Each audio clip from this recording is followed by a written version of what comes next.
Welcome in, ladies and gentlemen, to the Air Raid Hour. My name is Steve Mathis. You can find me, as always, on Twitter at Judge Mathis, joined by my co-host, Dave Tilton. You can find him on Twitter at Tilt Money. Together, we are the Bills guys, presented by the Cover One Sports Network. And if you're watching this and you are commenting and commenting and commenting as the stream is playing and we are not responding to you, we are not ignoring you. This is our first in some time, our first in some time pre-recorded multicast here at the Air Raid Hour. And the reason why we are doing that is today, the day you are watching this, the day it premieres, is Valentine's Day. We don't want our wives to kill us by spending 2 hours up in our podcast studios on Valentine's Day. So still have a show for you. We're recording it on Sunday morning, so we don't know the winner of the Super Bowl yet.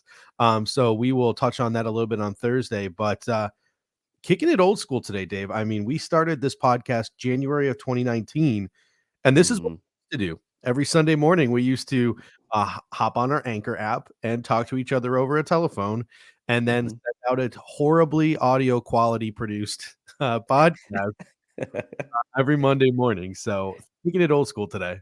The content was always there, the quality of the output of the audio was not always Yeah. there, and, uh, the one thing I think really we got I will say this, we're on, like, doing video right now, we can see Mhm. each other, we can kinda see when the other person's gonna maybe pause a thought or whatever. Early on, before we really even knew each other that well, it was a lot of like we kinda had really had to be good about knowing when like the other person was gonna stop talking and like knowing when to start talking. And I think doing that over the phones, like without seeing each other, really, I think it helped us in the long Yeah, run. we got that Poyer Hyde connection now where we can just we can sense when the other person wants to talk. But yeah, I still remember to this day, like our podcast started right around the same time Bruce Nolan did. And we would always shoot feedback back and forth to each other. And one of his comments was like, guys, I love your content, but like whenever I'm listening to you guys in the car, I have to put the audio on full blast. Yeah, it was bad. And We w no audio engineering skills, no video engineering skills. So now we're sitting here. We used to use our telephones. Now we're sitting here with like $200 microphones and $100 backdrop. Well, you got the $100 backdrop. Mine's still on in the mail, but definitely a different quality show here. And we've learned a lot. Just like Josh Allen, this podcast has progressed because our podcast started January of 2019, so after Josh Allen's rookie year. So like Mhm. Josh Allen, this podcast has developed over the years. And speaking of development, we're going to get now our focus for today. We're going to deconstruct the offense. And on Thursday, when we're back live with you guys, we are going to deconstruct the defense, which means we're Mhm. just going to walk through each position. We're going to talk about who is still on the roster, who is a pending UFA, who is a cut candidate, who is a trade candidate, et cetera, et cetera. We're not going to get really deep. We might mention a name or two here or there of a draft prospect or a free agent, but this is mostly just going to be about the guys on the Bills roster, deconstructing it, breaking it all down, because next week we'll be previewing free agents. And then the week after Yep. that, it's literally free agency. And then Mhm. after that, this podcast, we're all about the draft. So today is all about deconstructing the offense. And before we get into each position group, I want to start by just talking a little bit about philosophy and philosophically where we stand. So you guys know where we stand when we start to attack these different position groups. The one thing that we always say about the Buffalo Bills, I remember this back in like the Jim Schwartz, Rex Ryan years. People were like, man, the Buffalo Bills have the deepest roster in the NFL. They just don't have a quarterback. And I Mhm. was always so jealous of that. I was like, man, if we can only find a quarterback, if we can only find a quarterback, if we can only find a quarterback. Now we have a quarterback in Josh Allen, and we have a fairly deep roster. But I'm starting to question whether that roster should be as deep as it is, because when I look at our roster, you see like some various different approaches. You see the Rams, the Saints, the Packers. They all go about it a different way, but their approach is they chase the high end talent. They go for game breakers at a ton of different positions. And because of that, you see the bottom half of their roster filled with late round draft picks and UDFAs or former UDFAs. Whereas the Buffalo Bills sort of take a rotational approach to a lot of positions, have a really sturdy backup at most of their positions or a ton of their positions. But that sort of keeps them, unless they drafted the guy and he's on a rookie contract, keeps them from having true game breakers or those people that like the national media would consider true game breakers, maybe at some different positions. And maybe it takes an edge away from our starting lineup. So what are your thoughts philosophically on how to build this roster? Do we keep trying to leave it deep at every position and sort of take that money that we're allotting to each position and spread it out and maybe have a lesser starter but a better backup? Or do we start chasing maybe some better players and trusting our scouting staffs to go find some of these UDFA late round guys to fill some of these back half roster spots? Hmm. We're talking offense or the whole roster? I would say the whole roster. Okay. So we'll start with the whole roster and then we'll start diving into our offense in general. Okay. So I would say this. My philosophy will change depending on where you are on the spectrum of being a true Super Bowl contender versus trying to go through, let's say, a rebuild, right? Or trying to, perhaps get out of like cap hell like the Bills were Mhm. in when Bean took over. If I was a team that was rebuilding, let's say like the Jets or what have you, I would probably take more of the approach of, let me try to get depth at every position, let me try to fill holes to where it's not a complete dumpster fire of a roster. We saw the Jets try to take the opposite approach a Mhm. couple years ago when they chased after Le'Veon Bell, CJ Mosley, right? And there's one other guy I'm blanking on, but um, the Bills the Bills in their rebuild did the opposite, right? They purged the roster of really just like really bad talent, and they just found like mid-tier talent to put at every position group, right? However, now that the Bills are on the trajectory of being that Super Bowl contender and have been Mhm. deep in the playoffs the last couple years and are clearly a team that has a window right now with Josh Allen to make a Super Bowl run. I think right now is the time. If you're the Bills, you can be a little bit more aggressive from a roster building philosophy. And we're going to talk about defense on Thursday, but there are guys like you're paying backup linebackers who are special teams Mhm. only linebackers multiple millions of dollars. You're paying a linebacker in AJ Klein over $5 million a year when he's not even on the field most of the time. Um, you are paying, you're paying guys like that really, okay, maybe that would have made sense when you're just trying to get a roster together that can be competitive. But now, if you're the Bills, like it may be a situation where you're willing to sacrifice, let's say, three guys on the Mhm. team for one that can make a real difference. And when I say three for one, I mean like an AJ Klein, a Tyler Matakevich, and maybe someone else. And in their place, you go for one player that maybe is the collective salary of all of those guys, Yeah. right? And so, where the Bills are in their team building and where they are on their trajectory for being a contender, I would be a little bit more aggressive. You can still do that and not get yourself into cap hell. Like the Saints, right? Like Yeah. were the definition of like they got themselves in this trouble and then they weren't a contender, right? So Mhm. you have to be wary of that. But with Josh Allen, the Bills should be. So I would say that's kind of my philosophy now. That's changed, right, for me. So from when we first started this a couple years back, because we're in a different position now.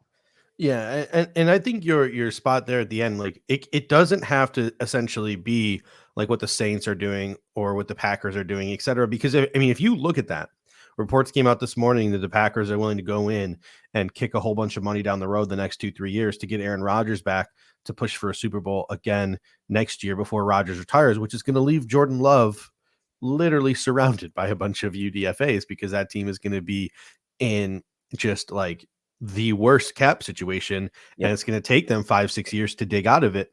Josh Allen's 25 years old. So Yep. you got to ask yourself, how much are we willing to mortgage 5-6 years down the road when Josh Allen's only going to be 30 years old, 5-6 years? Yep. And it's just sort of like that tiptoeing, right? Like we want to get that Super Bowl. We maybe even want to get multiple Super Bowls in this Josh Allen window of the next 7 to 10 years. But if you go too hard too quickly, and you burn through his first contract, you might not be able to afford his second contract or even be able to field a team for him around, Well, or I shouldn't say his second contract, his third contract when he hits 30 years old. And I do know the cap accelerates and goes up and up and up, but you can't kick the can down the road too much 4 or 5 years from now, because Josh Allen will still probably be a good quarterback 4 or 5 yeah. years from now. And the Seahawks, I think, are a good example of a team that got into trouble with that. Mm-hmm. They obviously got paid Russell Wilson a ton of money. They had all that money invested in their stud defense, right? Stud, like the Legion of Boom, all that. Mm-hmm. They let receivers, they kind of let their receiving core go. Like Doug Baldwin left, right? Now they've kind of gotten to a place back where they're like, okay, we have DK Metcalf on a rookie contract. We have Chris Carson, who was a 7th rounder. Um, and they're trying to get their way back. But you see, even a team like the Seahawks with Russell Wilson, Mm-hmm. who's still in his prime, even last year, right? The Seahawks came into Buffalo hot. Russell Wilson was an MVP candidate, and it just kind of fell by the wayside, right? The rest of that roster kind of caught up with them, and it was only so much Russell Wilson could do. So you don't want to see that necessarily happen to the Bills. You want to be smart, and you are going to have to make some tough decisions and let guys go, maybe that are good players, but that's just part of the game right now with Mm-hmm. this Yeah. situation. I mean, and to your point, like that linebacker situation, I know we're not talking about defense today, but cutting AJ Klein and Tyler Matakevich, that saves you $7 million, like Yep. just over $7 million. Like AJ Klein, Tyler Matakevich, two special teams guys, a guy who plays when we play base defense, and we play base defense like what 5% of our snaps this year. Like It's very rare. Yeah. it's those are the kind of things that you look at on this roster, even though it's on the other side of the ball that we're not talking about today, where it's just like that's got to change. Like Mm-hmm. that can't happen, and we'll dive into that more. We'll dive into that more on Thursday, but we did a really good salary cap show Friday night. Salary cap Mm-hmm. spectacular. We had a really good time. Hopefully, if you haven't had a chance to go check that out, go check out the salary cap spectacular. 2.5 hours of us going through the roster, talking about every single player, whether we should restructure them, whether we should cut them, whether we should extend them, what those things would look like. And we were able to free up about $20 million for the Buffalo Bills to be able to go out and spend. But that's before we even re-sign our UFAs and RFAs, guys like Ryan Bates, Harrison Phillips, etc. So if you're looking at it, the Buffalo Bills, if you go back and watch what we did on Friday night, we kept a bunch of guys. We kept Darrell Williams. We restructured Tyler Matakevich. We restructured, a couple of other guys to get us that 20 million point. So it'll be interesting. We'll get into the details of what free agents we're looking for and what free agents we're not when we get into it. But let's just break down this roster from a who's going to be here in training camp and who's not going to be here at training camp standpoint. We got the salary cap situation, which we figured out on Friday. We're going to deconstruct the offense today. We're going to deconstruct the defense on Thursday. And then we're going to start talking about what players we want to add to this roster to try to push for that Super Bowl. So let's start with the quarterbacks. At the quarterback position, the Bills literally have one guy right now, Mm-hmm. Josh Allen. Backup Mitch Trubisky is a pending UFA. Davis Webb and Jake Fromm are both with Brian Daboll in New York. So a lot of changes underneath and around Josh Allen, and most of them are not by choice. So just to put it simply, where do we go from here at the quarterback position behind Josh Allen? Yeah, there's two approaches, and I'm actually fine. Well, I should say there's two approaches that I'm considering, and I'd be fine with either. One is you draft a guy late, or you bring in a couple UDFAs. Josh Allen's at the point now in his career where he's not he's not the guy now that needs the veteran behind him to be a mentor, right? Like he's arrived. Like in his first couple years, maybe as he was on the rise, sure, like having Matt Barkley there was great. And obviously we're gonna miss having Mitch just because, you know, he was a great insurance policy. So the Bills had Mitch there as an insurance policy. They could go one of two ways. They could either draft, like I said, or they could go out and try to find the next Mitch Trubisky, which is basically a veteran guy who needs to rehabilitate his, image, if you will, within the rest of the league. Maybe someone who was a starter at some point, um, had a couple down years, looking to kind of go for like either one last ride off Mm-hmm. into the sunset, or they're a veteran that is essentially at the end of their career, and they're looking for a backup job. Now, what I would say though, in the context of all of this, you need to find someone, I do believe, like a Mitch Trubisky, that you don't feel like you're going to lose every single game if Josh Allen's not on the field. Yeah. That's really tough now because you got lucky with Mitch Trubisky last year. My preference would be to find another guy like that. Like we mentioned last show, like a Teddy Bridgewater, where if they come in, they can win you some games, right? And bridge a gap if Josh Allen has an injury. So that would be my preferred approach. But from a dollars standpoint, if you're talking dollars and you want to save where you can, drafting a guy would be the most economical. Yeah, I mean, just looking at it too, and this isn't even counting guys who might be released. So guys might be released over the next coming weeks that could add to this pool. But I look at the Mitch Trubisky types. Obviously, you start with actually Mitch Trubisky. Yep. Mitch Trubisky, Ryan Fitzpatrick, Andy Dalton. I guess I'll throw Cam Newton in there. Tyrod Taylor, Jameis Winston, Jacoby Brissett, Teddy Bridgewater, Marcus Mariota. Those are 9 names I just listed, right? Mm-hmm. 9 guys who you feel like, and again, I don't like to mention Cam Newton in that category, but some people yell at me if I don't. 9 guys that some people to some degree would think that if Josh Allen went down could actually continue to keep the ship righted enough to maybe push you towards a playoff spot and to get Josh Allen back. 9 guys I just listed. Of those 9 guys, one of those guys are going to lose out when it comes to the musical chairs of quarterbacks this offseason. Mm-hmm. And whatever guy it is that loses out, that's who the Buffalo Bills need to pursue the way that they pursued Mitch Trubisky. Now, the Buffalo Bills just literally, like, it wasn't even Mitch Trubisky lost out on musical chairs. People were offering Mitch Trubisky money to come play quarterback for them. Mitch Trubisky chose to come to Buffalo to hit the reset. He wanted to get his mind right. He wanted to get his body right. He wanted to play for Brian Dable, et cetera, all these different things. Like, we signed him early on in the free agent. Like, it wasn't a week in. It wasn't 2 weeks in. It was boom. Like, day 1 or day 2 of free agency, we signed Mitch Trubisky. Yep. I don't think that's what's going to happen this time around, unless, there's a ton of tampering and a guy realizes really early on in the process, like, shit, I lost out. Like, nobody wants me. There's no market for me. I'm going to have to accept, because, like, once your market dries up, you come to Buffalo, you're one snap away from having the reins of a Super Bowl caliber football team. You might not have a chance to compete in training camp. The guy in front of you might not shit the bed like you're hoping. Oh, I'll go to this place and I'll win in training camp. Oh, I'll go to this place and the guy in front of me will shit the bed and I'll be the starter. No, in Buffalo, it's going to take somebody getting hurt for you to be the starter. But if that person does get hurt, you have yourself an opportunity to showcase and to put up some pretty significant numbers in hopes of earning a contract again next year. So this might be something that it might bleed into the second or third week of free agency. I want to ask you about that because it's interesting to me how the Bills are going to approach the backup quarterback position because they have no one else on the roster. So, like, will that affect how aggressive they are, or will they just say, screw it, we'll just wait anyway, and it doesn't really matter? I think that the Buffalo Bills know that there's a group of quarterbacks that aren't going to get touched right away. Like, I have my second group of quarterbacks here: Joe Flacco, Blaine Gabbert, Brandon Allen, Mike Glennon, Colt McCoy, Matt Barkley. There's that group of veteran quarterbacks behind that other group. They ain't going to get touched early. Like, Colt McCoy might make a deal with the Arizona Cardinals early. Brandon Allen might make a deal with the Cincinnati Bengals early. Blaine Gabbert, they might make deals to go back to their own teams earlier. Yeah. But at the end of the day, there's just such a dearth of quarterbacks on that market. I can't imagine a world where there's not one available 2-3 weeks into free agency that the Buffalo Bills don't actually like.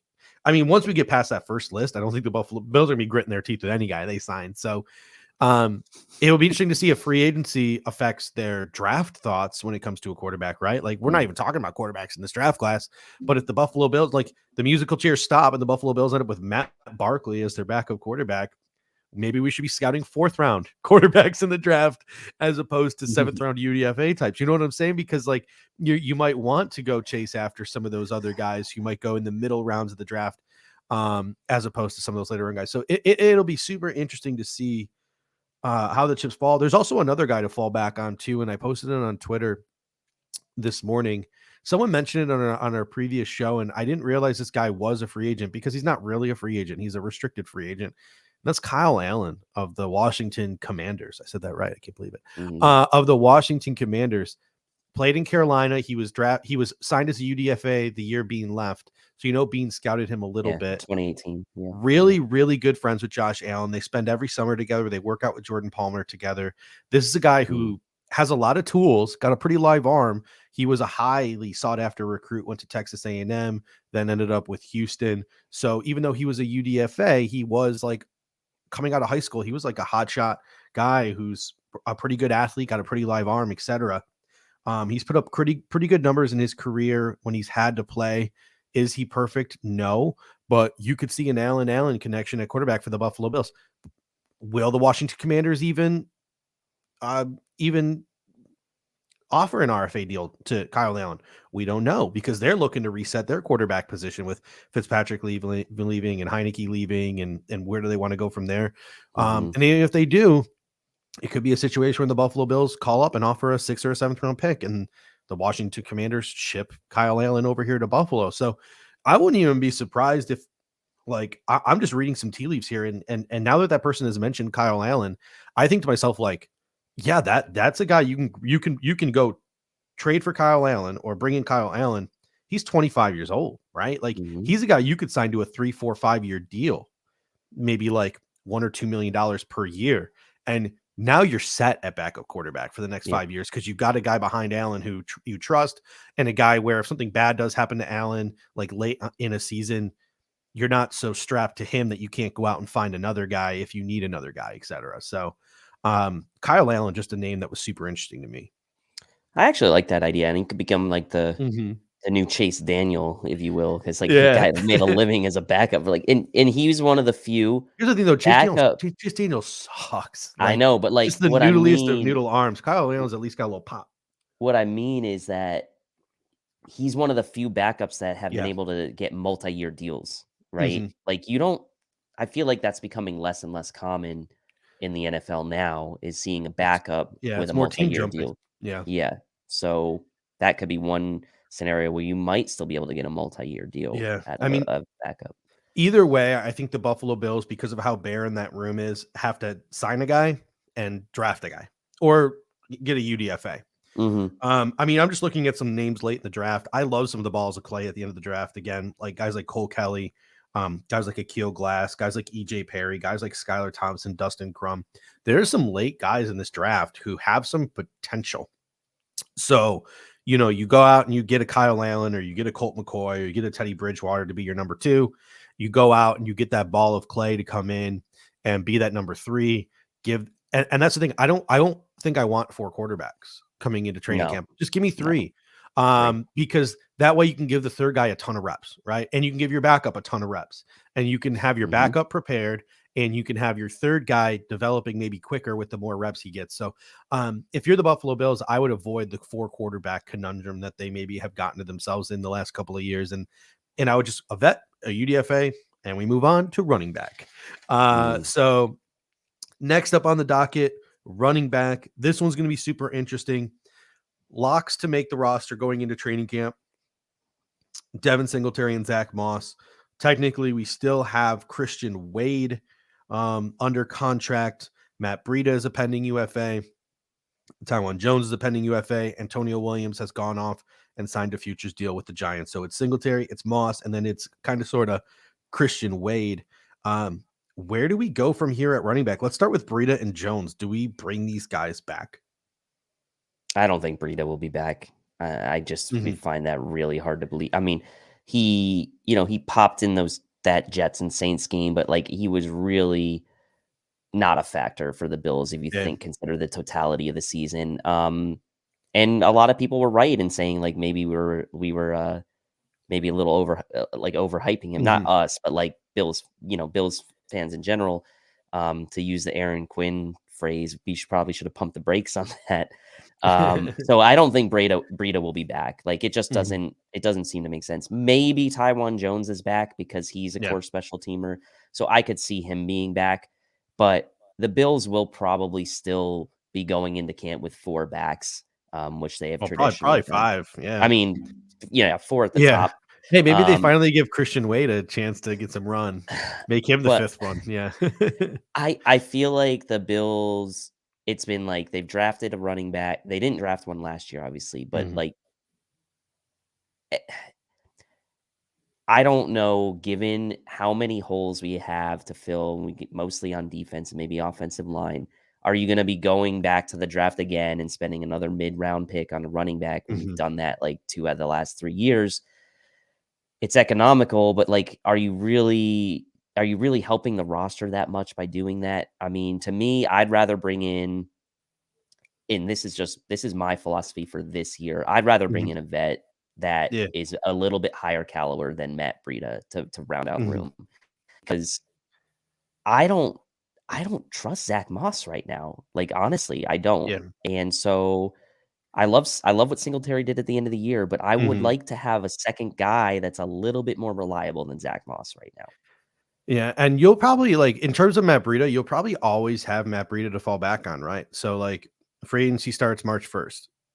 No, I don't envision anyone offering Matt Breida a contract in the month of March. Like Right. so you can get after the draft, like so you get through free agency, you don't sign anyone, you get to the draft, the board doesn't fall your way. Matt Breida is probably still sitting there for you on the market after the draft if you want to run it back with Matt Breida. So no need to bring Matt Breida back unless it's break glass in case of emergency. He's a nice guy to have in your back pocket.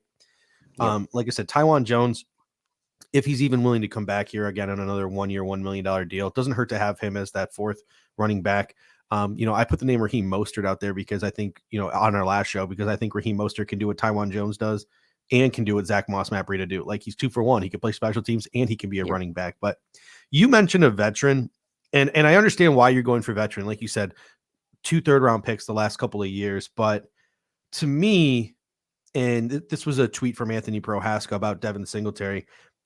It's all about how the Buffalo Bills are thinking about Devin Singletary heading into next season because first 12 games, this is from Anthony Prohaska, so I want to give him credit for digging up this stat. First 12 games, he played 408 snaps. He had one game with 60 plus snaps. He was averaging 34 snaps a game. Devin Singletary's last 7 games, he had 418 total snaps, 5 games with 60 plus snaps, and he averaged 59.7, so pretty much 60 snaps per game. So Mhm. the Buffalo Bills literally had a bell cow the back half of the season in Devin Singletary. If they want to continue that approach, do you want to pay a free agent running back $3 to $5 million? I don't know if you want to invest that kind of money.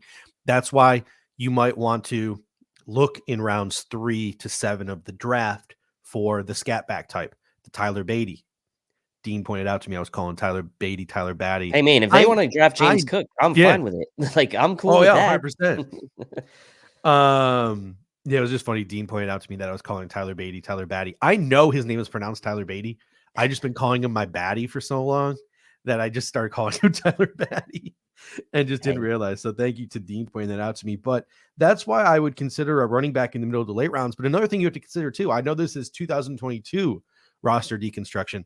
Devin Singletary's contract is up at the end of next season. Mhm. So do you burn and churn? Is Devin Singletary a guy you're going to look to invest in if he has another big year? Those are questions you have to consider. So if you're going to burn and churn Devin Singletary, you're not going to offer him, right away, you're not going to offer him a second contract. Like you're not going to want to pay him like Austin Eckler money, which is probably what he's going to get. A guy who makes $6-7 million a year. You don't want to invest that in Devin Singletary. Yeah, no thanks. Thanks, but no thanks. Yeah, I Zach, can't again, imagine. do you believe in Zach Moss? Do you draft a guy to have another guy waiting in the wings? Do you enter free agency? Do you look to draft a guy next year? These are some of the questions that start to pop into your head, knowing that Devin Singletary is a free agent and knowing in 2023 and knowing that like burn and churn might be the best philosophy for an NFL football team as good as we are. It's I don't know what your thoughts on that. No, I don't hate that, and as far as, like, a veteran coming in, I would probably not be in that 3 to 5 million range as far as what I'm looking for. I'd probably be in the 1 to 3 range, so, like, the next Mm-hmm. tier down from that, um, just to have a guy that maybe would be a little bit more reliable than Zach Moss. I don't know, like, if Devin Singletary is gonna get $6-7 million a year on the open market, like, I'm with you, like, I'm good. We can move Mm-hmm. on. We can go with someone else. And Um that's me projecting like if he has a season a full season like he had at the end of last season, he becomes an Austin Eckler type, in my opinion, or at least an Austin Eckler contract type. A guy that you pay, but you don't pay. You know what I'm saying? Like a guy that you give a high-ish salary to, but like you can get out of that contract easily. Like that's the kind of thing you give to Devin Singletary. So that should be interesting. Moving on to wide receivers now. I mean, these are the guys on the roster for next year.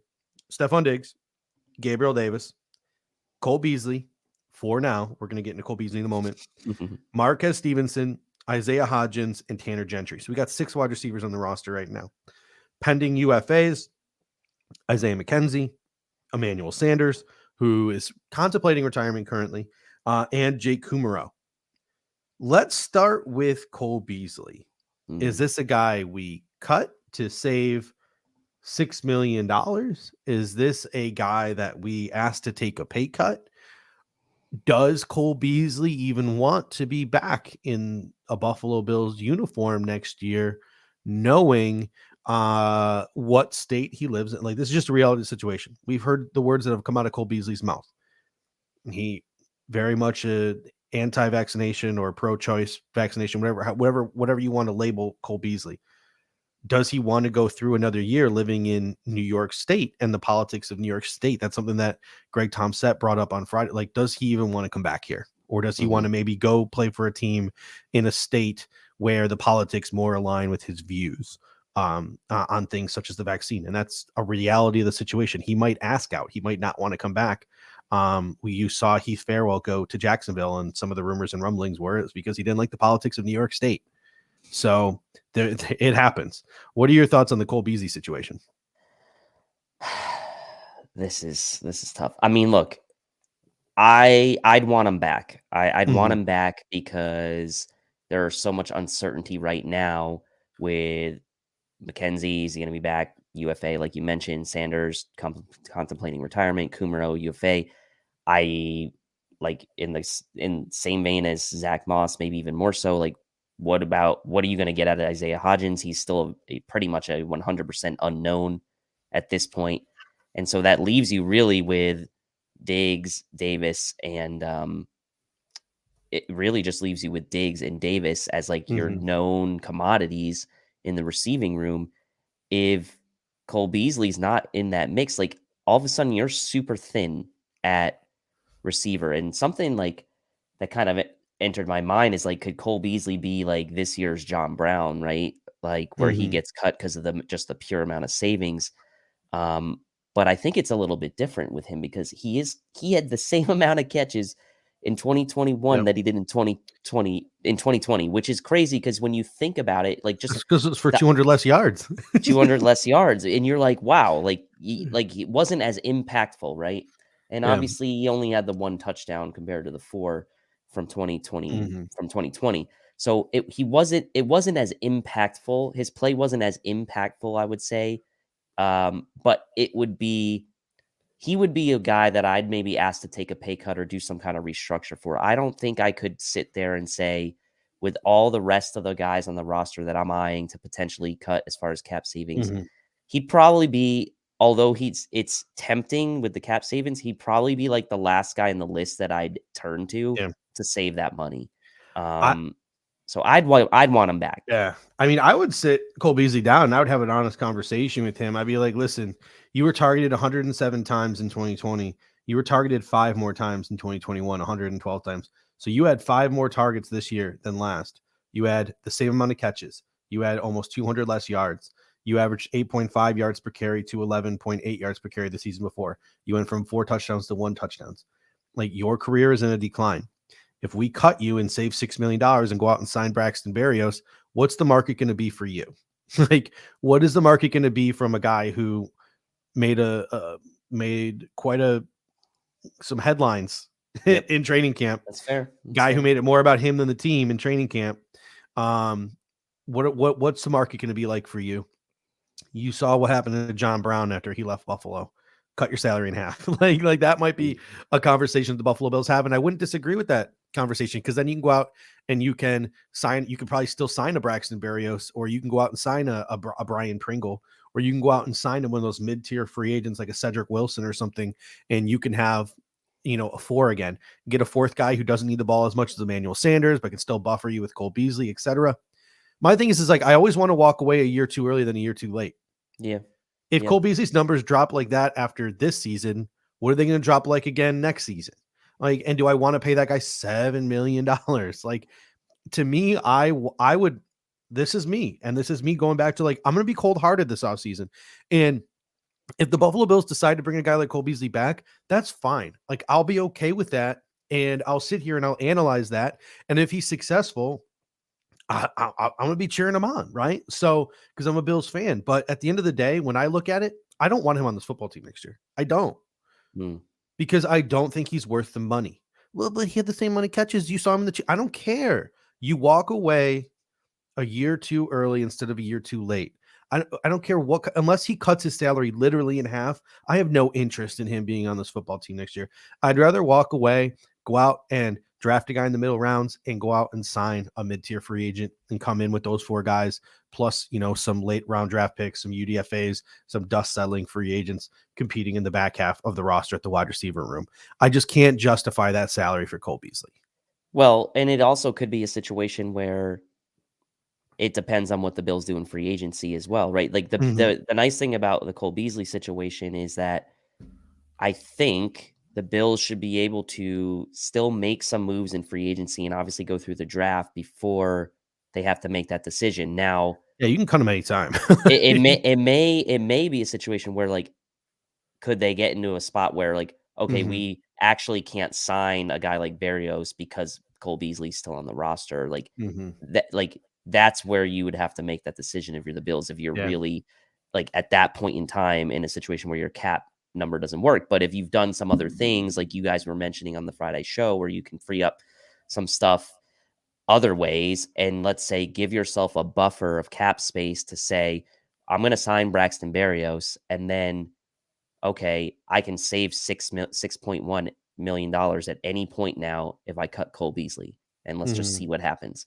So I think for his situation, it's not as bad because you can actually go through free agency in the draft and then make that decision, which is good. I mean, that's great for the Bills, but the reason why I'd say right now with the unknowns is because there's just no bodies in the room right now. So until those bodies fill up in the room, then, I might change my mind on that. Yeah, I mean, it could be like a situation like where we hit free agency and the Buffalo Bills go out and they're talking with Braxton Berrios' agent, or they're talking with Jamison Crowder's agent. I don't know why I'm obsessed with Jets receivers, but talking to Jamison Crowder's agent, and they're like, "Yo, all right, 3 years, 15 million. Braxton, 3 years, 15 million. Jamison, cool. Once we secure that, we go and we cut Cole Beasley." And Yeah, it's just exactly. essentially a trade-off. But I'm looking at some of the market values of some of these spot track receivers. Jamison Crowder is spot track marketed at $13 million. I think is absolute bullshit. Like, spot No, track, there's come no on, what are way. we doing here? There is no way. What There is are we doing here, spot track? So I look at some of that. So I like Christian Kirk, $11 million a year. Like, what are we doing here? No way. Like Marquez No way. Valdez scaling $9 million. What are we doing here? No. But it's silly What do money. they have Like, it Cedric really Wilson is. as? I don't know if they have Oh, him here it is. market Let me see. valued yet. Do they have a market Yeah, they valued? do. 6.4 for Cedric Wilson is the market value here I on like him, his and upside. Byron Pringle market value is 3.2. Oh, I would hop all on that Byron Pringle market. I would too. I would I hop would all. too. I would add Braxton Berrios and Byron Pringle. Call it a day. Don't even draft a guy. Like, And then now we're cut Cole Beasley. now we're jumping the gun. Now we're jumping the gun. But Uh, Isaiah McKenzie. This one's interesting here, right?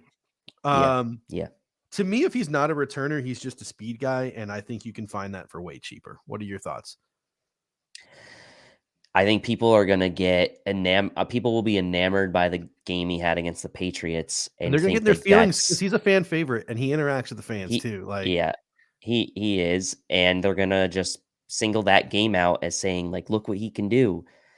But look what he can do. He did that one time, right? I mean, so I don't like it when people like compare McKenzie to like even Beasley, right? Because they do different things, and it's not like just a straight one for one replacement. Now McKenzie does bring some other elements to the table with the jet sweeps and some of that return ability, but it's It's gonna be interesting because last year we thought maybe he was gonna be able to get some dollars on the market, right? On the Mhm. free agent market. I kind of feel like it's the same thing this year. Like, are we gonna like think he's gonna get some dollars on the free agent market and it's gonna be like the same thing where he's not as coveted maybe as maybe Bills fans think, and he does end up Mhm. coming back for relatively cheap? Like that, it's gonna be really interesting to see what happens with him because I I want the Bills to get I guess from the standpoint of McKenzie, I really want the Bills to get settled on their kick returner and punt returner. Yeah. And I don't think that future is Isaiah McKenzie for this team. Mhm. So with that said, I'm not adverse to letting him walk. I'm not, and that's me. But And and the thing is too is it becomes very tricky because we were having this conversation on Friday, and Aaron made a great point. Do the Bills want a contributing wide receiver to also be their kick and punt returner? Because all signs point to they don't. All signs point to whoever's our kick and punt returner, that's all you're going to that's what they do. do. Yep, Because like when Isaiah McKenzie was the kick and punt returner, his ass wasn't on offense. He didn't correct. start popping on offense until he fumbled his job away as the kick and punt returner. So it's Maybe he did that on purpose. did Isaiah McKenzie do that on purpose? Did he fumble? Did he mount those Conspiracy. punts on purpose? um so that's super interesting right there. It's just like, and then so if Isaiah McKenzie's not the kick and punt returner, do you want such a diminutive stature guy as your like fourth receiver, or do you want a guy with more outside flex because Isaiah McKenzie can really just do jet sweep and inside stuff? So it all becomes a fit, right? Like it's an art form putting a wide receiver room together. You want to It have at is. least three guys with boundary flex. You want to have a slot guy. You want to have a gadget guy. You also got to make sure that some of your depth pieces, not just contributing on special teams as kick and punt returners, but contribute as gunners and other things as well. So it's an art form putting a wide receiver room together. It's more than just who are the best pass catchers. It's more than that. And I think the reality of the NFL is it's more than that. So to me, it's going to be really interesting to see. And it's going to be it's hard to piece that all together until the bodies are in the room, right? It's hard to Better carve out a wide role receiver for room. guys. Better wide receiver room. Bills 2020, Bills 2021. Oh gosh. So what was the wide receiver room in 2020? Remember, we had John Brown. We also had Andre Roberts in 2020 doing kick and punt return. Mm-hmm. There was no Marquez Stevenson, right? He wasn't there. There was, you know, Gabriel Davis was there. Diggs was there. John Brown, Cole Beasley, pretty much the same. But you had Andre Roberts and Isaiah McKenzie as kind of your fourth or fifth and sixth guys. Last year, you had Isaiah McKenzie there. No Andre Roberts. Mm-hmm. No John Brown. You had Marquez Stevenson and Jake I Kumaro. I So will. The tough thing too is you got to count in Gabriel Davis's progression as a wide receiver. I think. yep, Um, I would say 2020 Bills receiver room. Like yeah, if John Brown was healthy, right? But he yeah. I wasn't. agree. So, I agree. yeah, that's a tricky one. All right, looking here, just to me again, when we talk about what we need to add, I think you're going to see at least one veteran receiver come in here, whether it's a Mhm. guy they decide to spend some money on and release some guys, or it's just a dust settling free agent, as you know, the old Doug Whaley term, a guy who comes here on a very little guaranteed deal for somewhere in the $3 to $5 million range. I think you're going to get at least that because if you look at the back half after Beasley, Davis, and Diggs, it's Marcus Stevenson, Isaiah Hodgins, and Tanner Gentry, Mm. which makes me also think that you're going to get at least one free agent, at least one draft pick, and then I could see the Buffalo Bills signing a litany of UDFA wide receivers once the draft is over. I got to tell you, since the show we did with Peter, and obviously you've been on Barrios for a long time, but I'm Mm-hmm. kind of like Barrios and Pringle or Barrios or Pringle. Barrios and Pringle. I'd be super stoked with that, man. Honestly, like I really would. Yeah. Yeah, it's gonna be super interesting too. And it's just what's Cam Phillips up to? I don't know. Anyone know what Cam Phillips is doing? I Is he don't still in know. Carolina?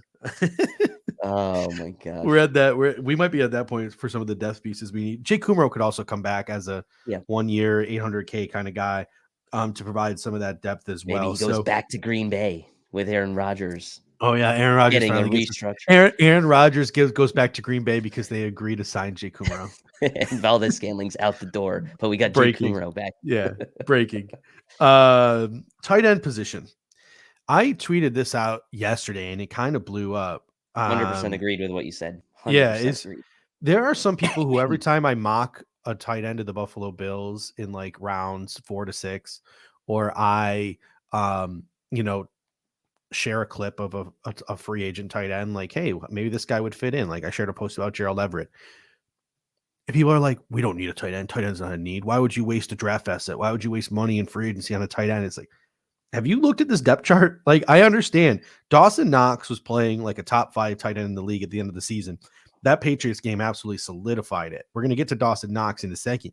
But behind that, you got a fullback in Reggie Gilliam, who I think is actually going to really pop under Aaron Cromer. I I think you like could Reggie see Gilliam. Yeah. I'm really looking forward to Reggie Gilliam's progression. Tommy Sweeney, who was so good at football that the Buffalo Bills carried one active tight end on game days. Like they And literally use benched Tommy him. Doyle instead. They benched him. They benched Yeah, him. they did. Yeah. And Quentin Morris, a practice squad guy. So Mhm. the Buffalo Bills ran 11 personnel more than any team in the National Football League last year. I don't think all of that was 100% by choice. You have Aaron Cromer coming in, and I'm not saying the Buffalo Bills are going to switch from an 11 personnel team to a 12 personnel team because they brought Aaron Cromer in, but I think you will see more 12 personnel elements. I think that's a hint of what the Buffalo Bills want to do more of. So the names in free agency might be middling, and this is a deep tight end class, and I know we have other needs, but to me, the Bills need to sign a free agent and draft a tight end in this draft somewhere in rounds 4 to 7. To me, that's what the Buffalo Bills have to do to beef up the competition heading into training camp behind Dawson Knox. What are your thoughts on what we have to do to this tight end room behind Dawson Knox? Then we'll get to Dawson Knox a little bit. Yeah, no, I would 100% agree with you because it seems like for the past couple years, the tight end group has been the least deep Mm-hmm. position group on the entire roster.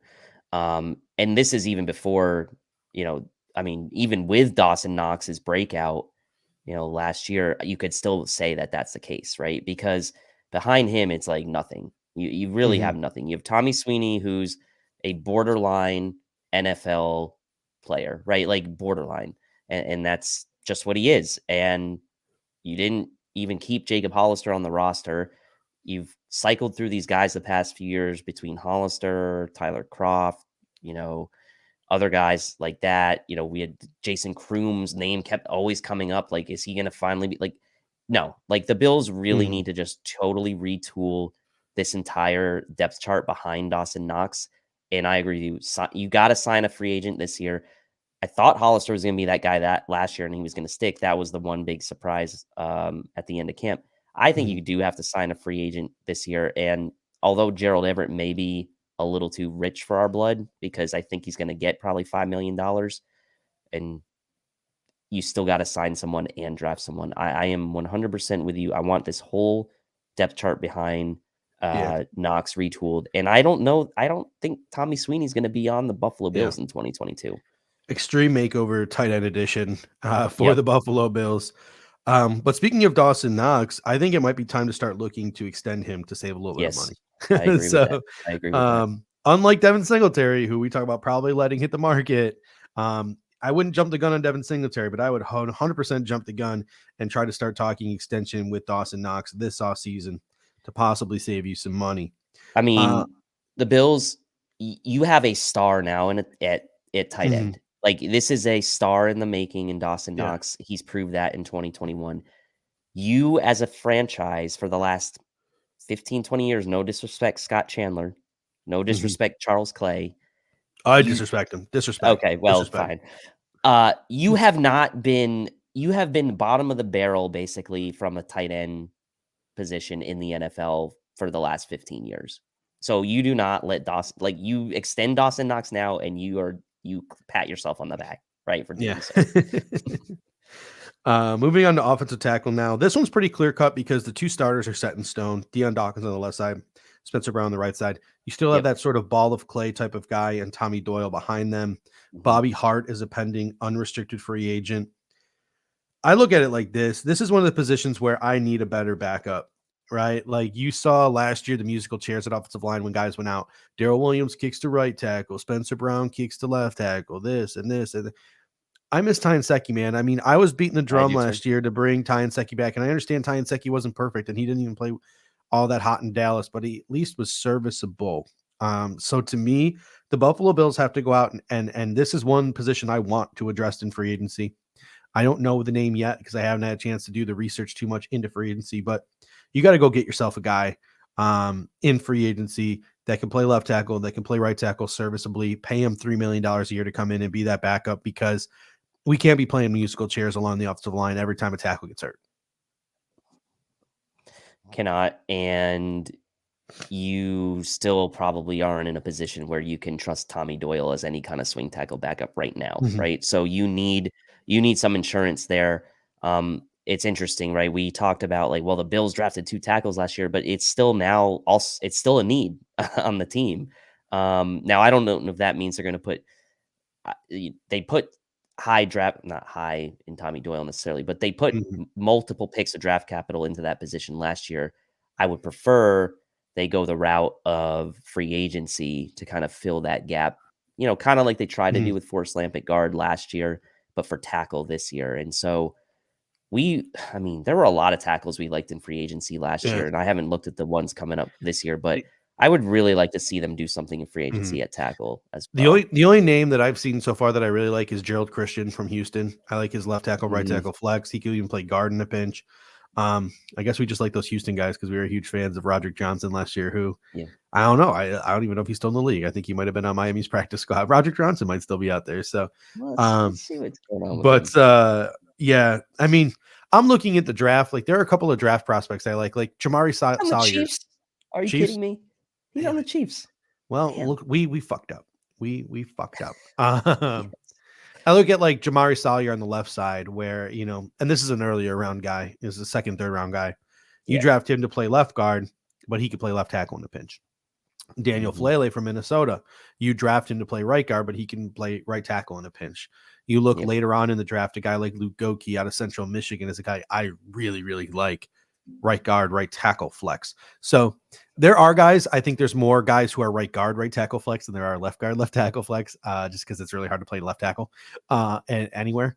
But there are some guys in the draft. But again, way more of a projection. A guy did it in college. Can you do it in the pros? Okay, I've seen a guy at least do it in spurts in the National Football League, and a guy like maybe Gerald Christian or Roderick Johnson or whoever it might be in the free agent market, that the Buffalo Bills. Because then you're just going to have 2 Tommy Doyles, basically, if you do that, right? Yeah. Unless you spend like super early draft capital on someone. I would say that these guys are more sure things than Tommy Doyle because they're less ball. Yeah, the early refined, guys. But so Tommy Doyle just huge upside. Guy played hockey at 6'8", like huge upside, but just still a ball of clay that needs to be molded. And who knows, maybe Aaron Kromer can turn Tommy Doyle into just absolute fucking. That would be nice. That would be nice. I think we might be putting too much topic for another day, but I think we might be putting too much faith in Aaron Kromer to solve all of our problems. What was that meme where the tank is leaking? You just throw a piece of duct tape on it. Yeah. Aaron Kromer is the duct tape Flex right seal, now. I think. Yeah, Aaron Kromer is the duct tape right now. Interior offensive line. This one's crazy, right? There's some conversations to be had. Mitch Morse is currently on the roster. Darrell Williams is currently on the roster. Ryan Bates is a pending RFA. John Feliciano is on the roster. Cody Ford is on the roster. Jacob Capra is on the roster. Who? Jacob Capra. Yes, he's a guy. He exists. He's a person. And then Ike Bucker and his torn ACL is a pending UFA. For this position, I say we take it one at a time. Let's start with Mitch Morse. I think he's back next year. $11 million cap hit. He's a guy I think you might look to extend into future years. And you saw the contract of Mario Addison and Emmanuel Sanders sort of have those void years where they just, all right, we're going to pay you $2 million in 2022, even though we have no intention of you being on the roster, but it's guaranteed money. So you'll get that money and we can lower your cap hit this year. I think the Buffalo Bills might add some void years to Mitch Morse's contract or give him a small extension to bring that cap hit down from $11 million. But even if we do go back to more of a zone running team, I think Mitch Morse's job is safe. What are your thoughts on Mitch Morse at center? His job's safe. You guys went through the salary cap scenarios with him Friday. His job's safe. It should be. He's a fit for that type of running scheme, Mhm. right? So a restructure or an extension with void years, like all of those scenarios make sense to me. I would say don't create a hole where you don't need to, where you have already one of the better centers in the league. And at the time when you paid him, he was the highest paid, but obviously now he's kind of now in the middle ranges after Yeah. guys have gotten paid, and that seems right for him. I mean, I'd still say he's top half of the league Yeah. center pretty easily, and so yeah, I'm fine with that. Keep him and do what you need to from a cap situation to make sure that he's taken care of.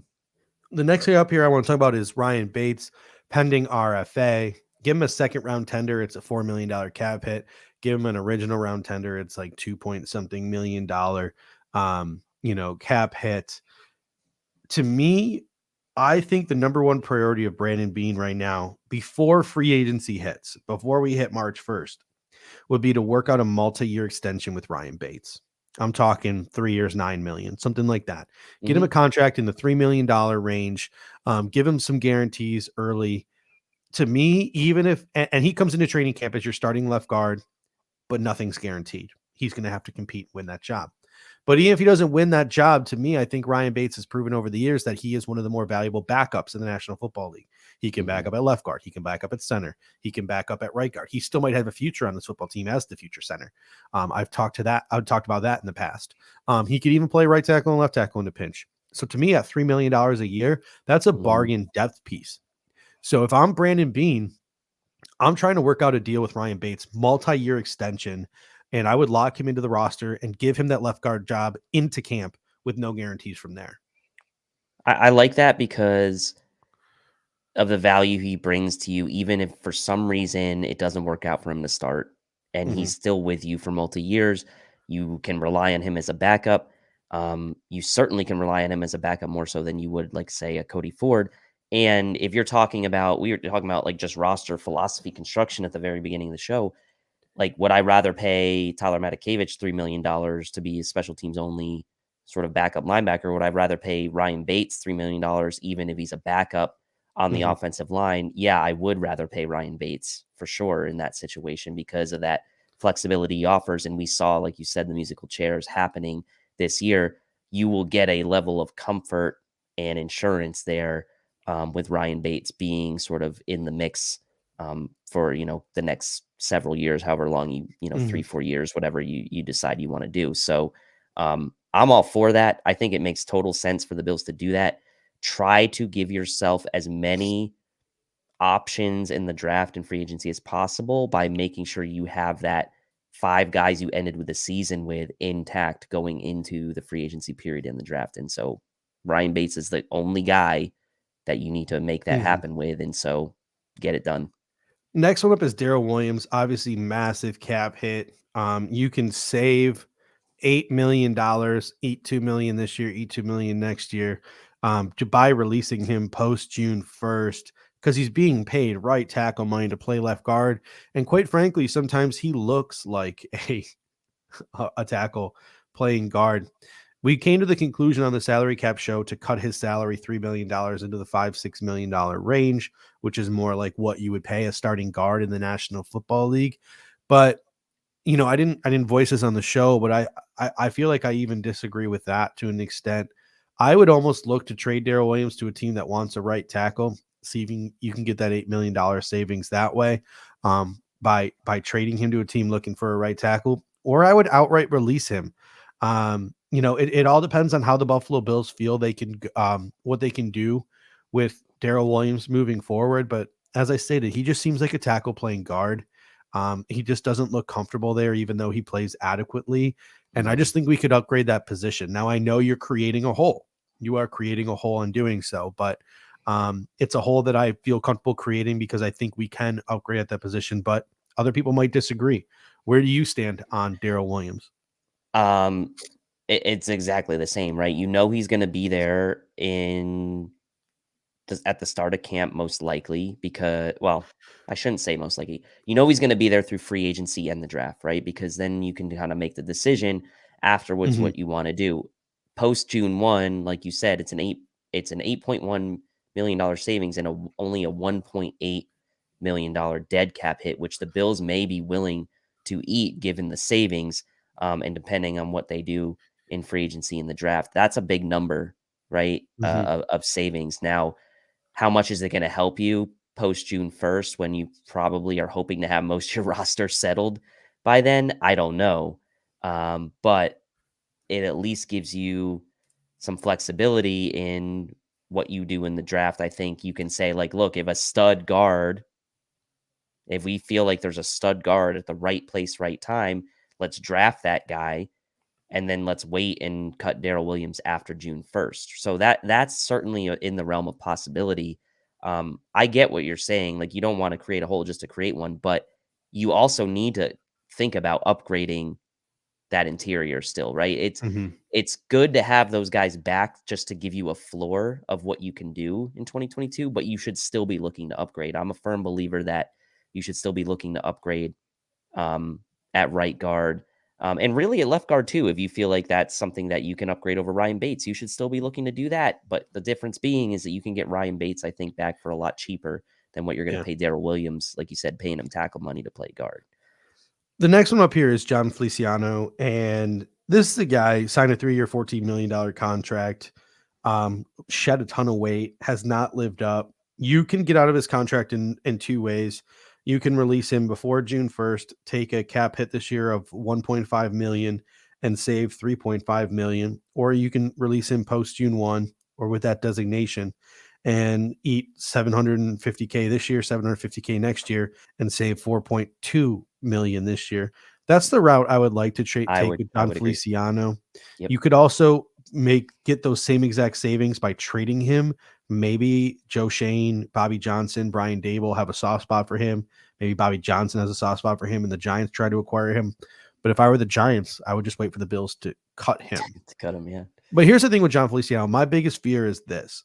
My biggest fear is this is someone that Sean McDermott is a big fan of, and that Sean McDermott doesn't want to get rid of, and that Sean McDermott will pound on the table and say he wants back. And this is where I talk about shitty cap management, shitty roster management. I wouldn't be surprised if they asked John Feliciano to take a pay cut or try to sign him to some kind of extension or rework his deal so his cap hit comes down to like $2.53 million. I have no faith in John Feliciano whatsoever to start for this football team ever again. I don't even want him here as a backup. I want him off this roster. I don't see a place for him anymore on this team. I want him gone. And my biggest fear is the Buffalo Bills are going to try to find a way to bring him back. What do you think I'm crazy here? Do you think he's an easy gone? Or do you think that there is a situation here where the Buffalo Bills are going to try to bring this guy back? I mean, I want him gone too. I mean, especially the post June 1st, Mm-hmm. it's like just so obvious, right? 750K dead cap. That's all you're going to take this year, and you're going to save over $4 million. He's not bringing anything to the table for you at this point, right? He's not. The only thing he's bringing to the table for you this point is he can play center if he needs to. Mm-hmm. But you also have Ryan Bates who can do that. So assuming you bring him back. So for me, if Ryan Bates is back, then that makes the decision that much Mm-hmm. easier, right? John Feliciano should be gone.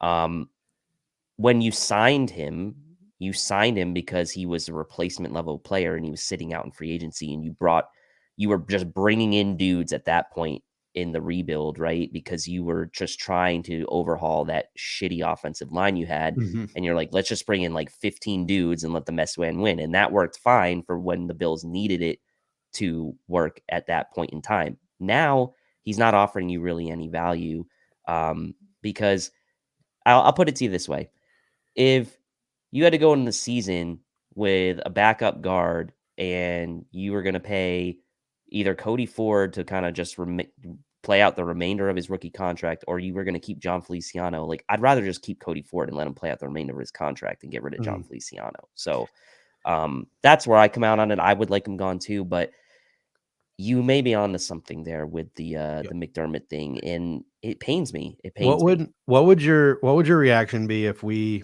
maybe didn't tender Ryan Bates because we didn't think he was worthy, or we original round tender Ryan Bates or whatever? I mean, we saw Buffalo Bills not tender any of their restricted free agents last year.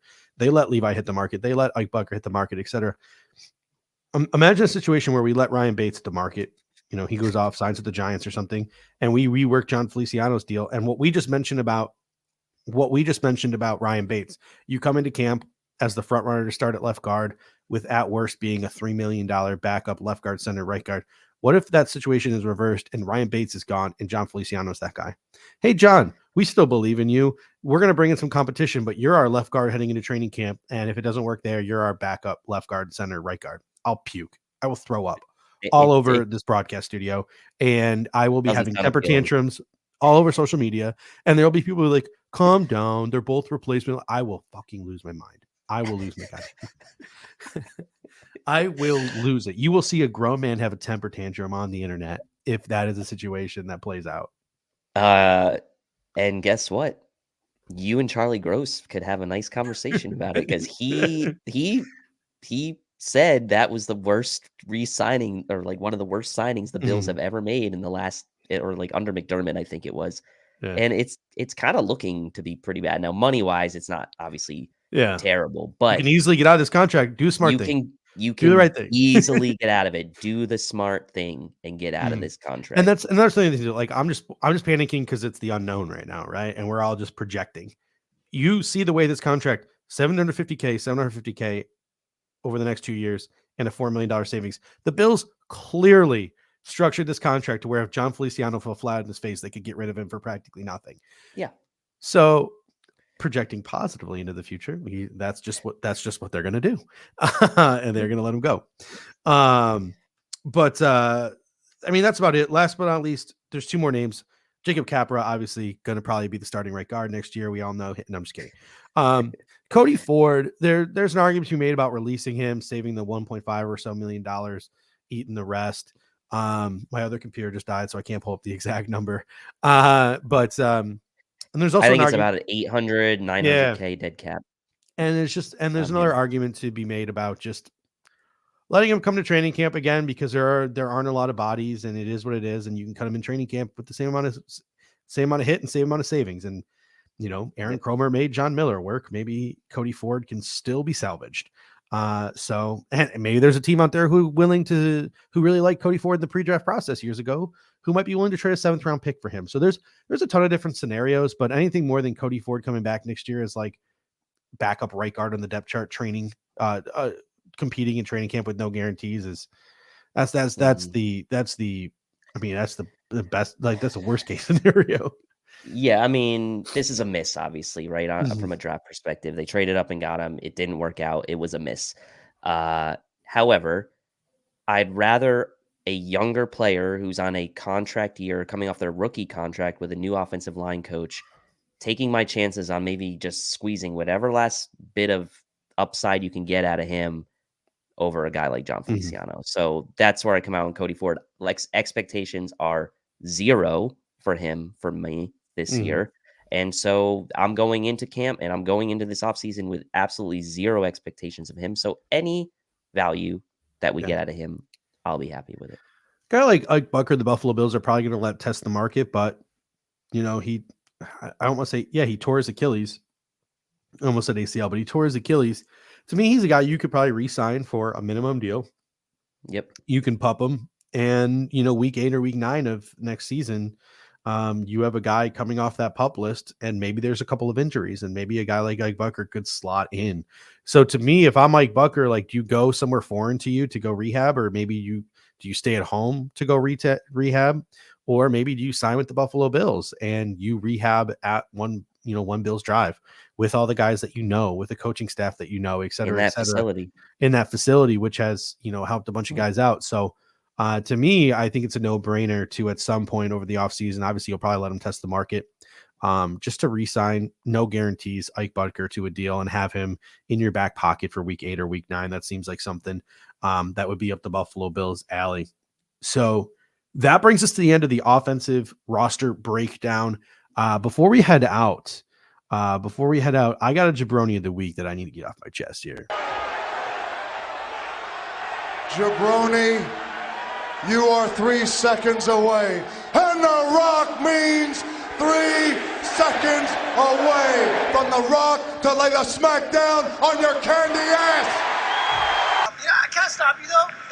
You keep using this word jabroni. And it's awesome. I need to have a conversation with the Mafia right now because I've been seeing some things on social media that have been rubbing me the wrong way. First of all, our quarterback is cool. Our quarterback is awesome. Everyone loves our quarterback. I love our quarterback. You love our quarterback. The whole world loves our quarterback.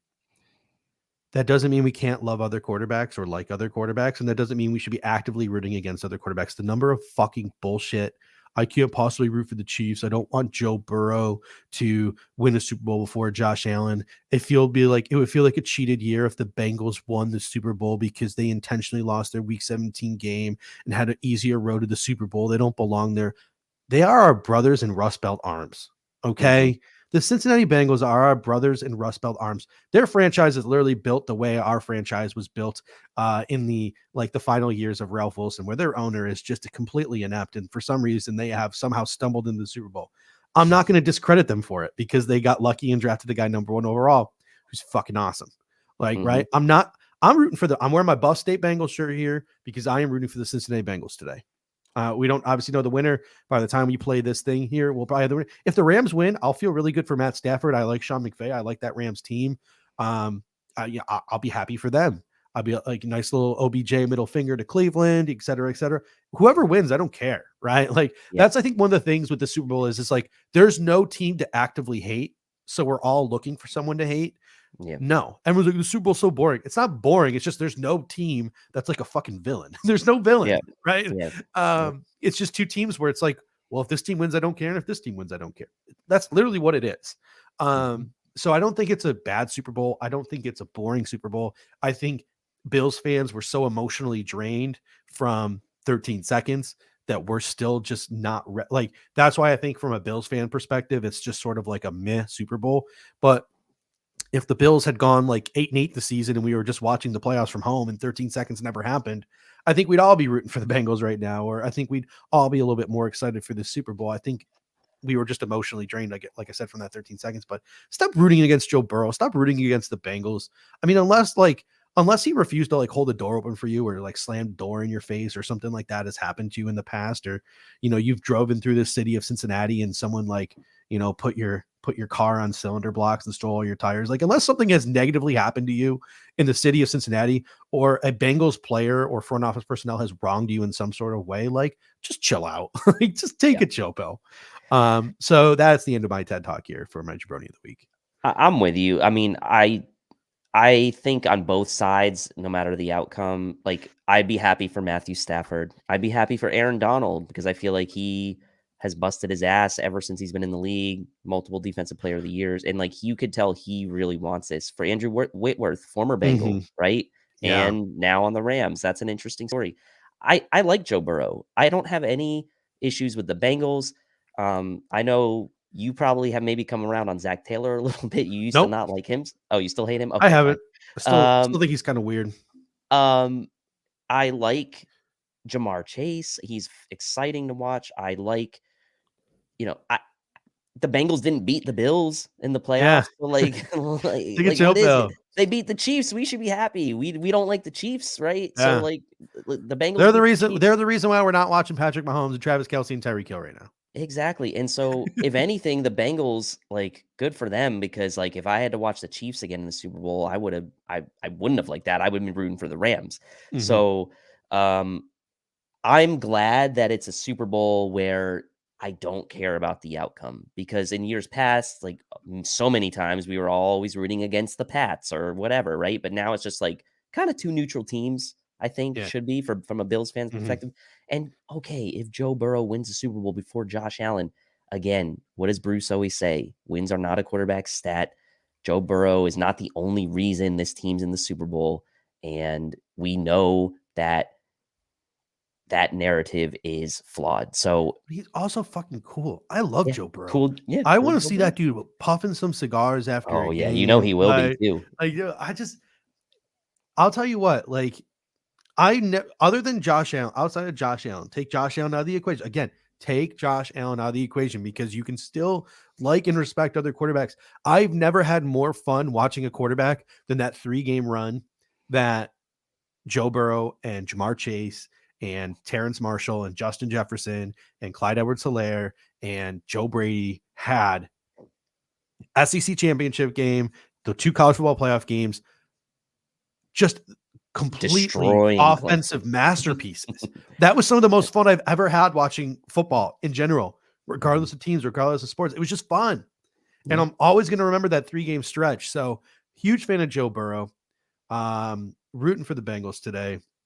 But if they lose, I also don't give a shit. Like, who cares? Exactly. Life goes on. It's not like the Patriots are getting a ring or the Cowboys are getting a ring. It's literally the fucking Rams are getting a ring. So the only person I don't want getting a ring is Jalen Ramsey, but oh well, I'll live. Yeah, I don't have the hate for him that a lot of people do either. Like, there's really I'm also pretty indifferent.